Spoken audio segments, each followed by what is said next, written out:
So a recruiter used to have their little black book. More often than not, it was actually a physical filing cabinet, and that contained information on the candidates that they'd previously placed, they'd presented, or even just noted as a strong candidate and wanted to stash for a later date. So when a recruiter then got a new job to work, they'd go over to that little black book, the cabinet, to start looking through the best potential fit candidates and then reach out to them for part of that job. Initiating becoming a hiring machine sequence in 3, 2, 1.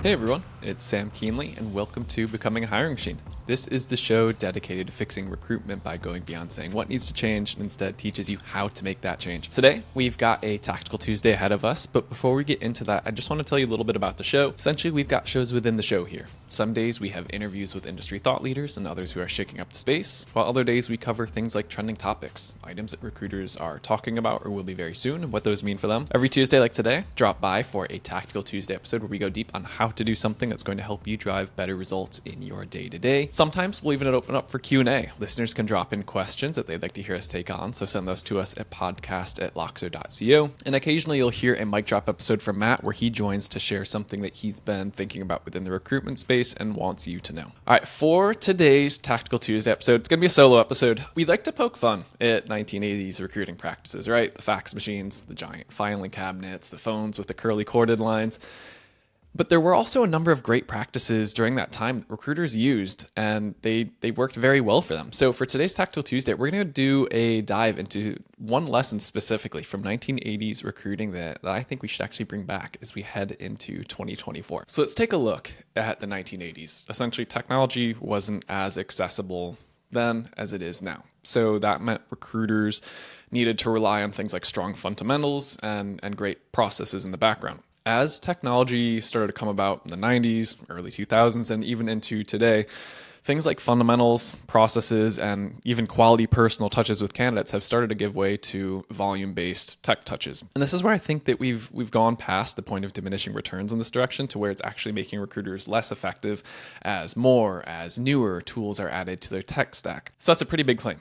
Let's talk about okay, what's this practice that we should be bringing back? Why is it impactful? And where do we go from here? So this big practice, it's your little black book. So to make that make sense, let's talk about today's typical search process. You start your search from scratch using something like LinkedIn Recruiter or another sourcing tool. You go through page after page after page of candidates and you begin to add them to your log list. And then once you go through that long list, you start to select the strongest candidates, move them up to your short list, and now you jump over to a contact finding tool. You're going to try to find their email addresses, a phone number. More often than not, though, they're work related, so you end up going over to LinkedIn DMs to try to begin your communication, and that's where, communication back and forth, we all know how it goes from there. But you know that practice we were talking about a little bit earlier and going to your little black book? So let's talk a little bit more about why that was so effective and compare that to today's common workflow that we just went through.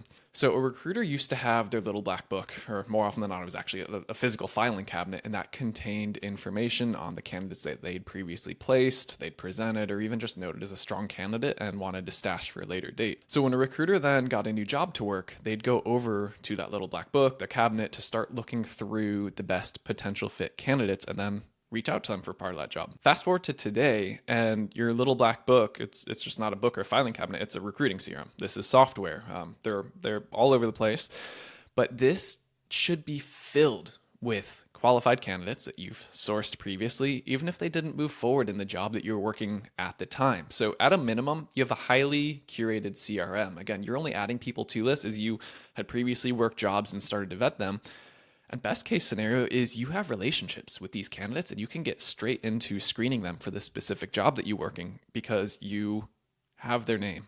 You know what they do. You have their contact information. You've already been in touch with them. So it's not going to be this out of the blue communication. And so how do you translate this as a recruiter today? You should be starting every search using your little black book, your recruiting CRM. And so here are a few questions that you might want to start asking yourself if you understand if you're really making the most of yours. So first question, can you search your recruiting CRM for candidates like you do with sourcing tools such as LinkedIn Recruiter? So whether that's Boolean searches, just using things like filters. Next question, Are you able to keep your recruiting CRM up to date as candidates progress along in their career? So their job titles change, their contact information changes, anything like that. Third, if you're an established practice, you're consistently working within the same industry or job functions, are you able to pull at least 10 candidates into your shortlist directly from your recruiting CRM? Or do you have to go to sourcing tools every time that you start? Following all of that, that's when you should be using a sourcing tool to pull in other candidates that you don't have. And usually this is to help round out use cases. So for example, say you're working a job and the candidates have to be in office. So you might source for them within a radius of that zip code where the office is located. But again, don't start every search from scratch. And what this all comes down to is like there aren't any. This isn't anything flashy. You don't need anything expensive or complicated to do it. It's getting back to some of these good old fashioned fundamentals, making the most of all the hours of the work that you've done in the past instead of siloing them all as sunk costs into each job that you worked on. And that job's done. All those candidates are there. Throw them out. I'm never going to reference them again.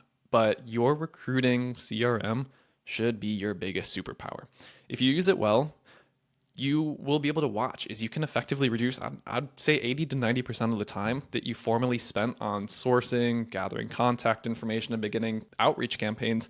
You'll eliminate all that because you have everything that you need. So that's today's episode. As we said, quick, to the point, easy, something tactical, but something fundamental for you to really be thinking about. So hopefully this inspires you to start thinking about how you can incorporate this into your 2024 moving forward and really being as effective and efficient as possible. So as we wrap, Becoming a Hiring Machine is a production of Loxo. You can find all the show notes in the description of your favorite podcast streaming platform, as well as on our website, loxo.co/podcast. We do have full video episodes available on YouTube, as well as on the website. And if you ever have a question that you want to hear us take on, send those to us, podcast@loxo.co.